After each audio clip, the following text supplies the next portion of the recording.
One of my favorite aspects of fashion and history has always been the hat. Maybe my obsession stems from the fact that I don't have a head shape suited to wearing them, but I've always admired the creativity that goes into the accessory, especially for hats of the Edwardian era. If you ever look at a photograph from this time period, you'll find a crowded city street filled with a sea of hats, but then just a few decades later, there was hardly a hat to be found. How is it that the hat, once considered to be a mandatory item of clothing, suddenly disappeared from fashion and culture? Ladies and gentlemen, this is Historidame, and today, I seek to answer the question, what happened to the hat?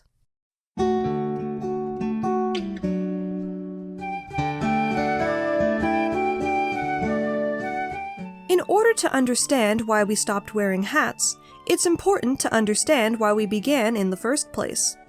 While we can't know the origins of hats for certain, it is likely that they were created for practical purposes. It could keep your head warm in the cold, and protect you from the sun when it was hot out. In fact, some of the oldest historical clothing that we've ever discovered has included hats, such as in the case of Ötzi the Iceman, a frozen body that is estimated to be over 5,000 years old, which was found wearing a bearskin hat. But as history progressed, the hat also took on new purpose. Not only did it protect from the elements, but social symbolism began to evolve around the garment, until the hat was not only a piece of clothing, but also an item that communicated your social status, religion, or nationality.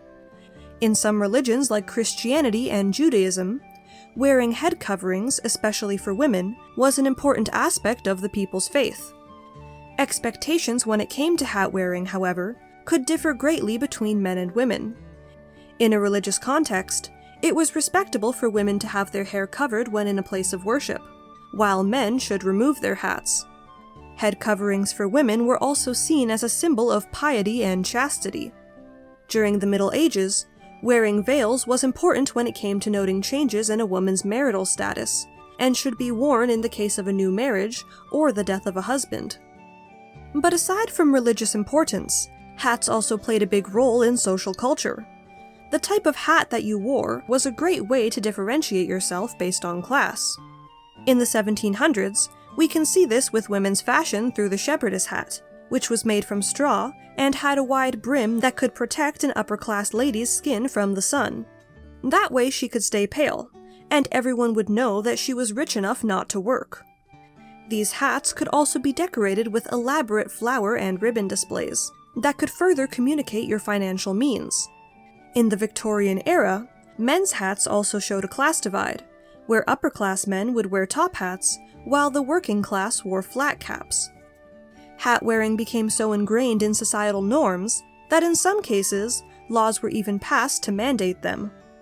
One such example is in 1571, when England passed a law that required every man above the age of 6 to wear a wool cap on Sundays and holidays. This law, however, was not due to any social hat rules, but rather the fact that the government wanted to support the wool trade.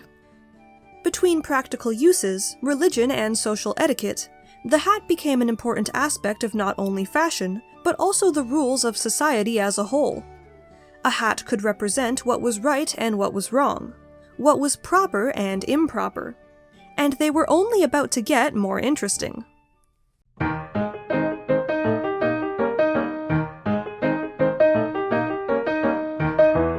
While hats and other head coverings would be prominent in fashion throughout much of history, it was during the 19th and early 20th centuries that they would become a mandatory part of any outfit. I like to refer to this time as peak hat. While hat styles would change over the decades, the role that they played in both fashion and maintaining your social status remained the same. During this time, wearing a hat might not have been the law, but it was one of those unspoken social rules, and for some, going out without one was just as bad as going out naked. But with hats being an essential accessory in all walks of life, professional hat makers were needed to keep up with demand. Creating hats was a profitable career choice, though its requirements would vary depending on if you were making them for men or women. A men's hat maker was called a hatter. These professionals would be responsible for designing, constructing, and repairing men's hats of all kinds. This job, however, did not come without risk. During much of the 1800s, top hats were the garment of choice for many middle and upper-class individuals, but the felt required to make these hats used mercury as a part of the process. Poor ventilation in workshops and frequent exposure to mercury resulted in hatters experiencing health consequences such as tremors, confusion, irritability, and memory loss. These symptoms being a hazard of the trade is what eventually resulted in the phrase, "mad as a hatter." Someone who made hats for women, on the other hand, was known as a milliner. This was typically a female occupation, and was actually one of the few career choices for women that was both safe and respectable. A milliner's work was highly specialized, and required great skill. And if you take just one look at ladies' hat fashions during the 1800s, you'll understand why. While men's hats were generally simple, hats for women could be a dramatic fashion statement. Not only was a fine hat required, but it was often dressed up with various decorations, such as ribbons, feathers, flowers, and even full taxidermied animals. Birds were the most popular, of course, but hats could also feature smaller animals, like mice or reptiles. And in one case, a woman in New York even attended the 1883 Vanderbilt Ball, wearing a hat that featured a taxidermied kitten. The demand for animal parts to be used in hat making, particularly feathers, actually became so intense that huge swaths of bird populations were decimated for the cause. In its winter issue of 1886, Good Housekeeping reported a case along the Virginia coast, where 40,000 seabirds were captured just to provide feathers for a single hat maker. Of course, as the impact of hat fashions began to spiral out of control, environmental and animal rights activists began to fight back. It wasn't until the Migratory Bird Act of 1918, however, that it became illegal in America to capture or harm any migratory bird, largely putting an end to feather hats. This was the first of many changes that would cause a disturbance in the hat industry, and soon enough, the days of the hat being mandatory were numbered.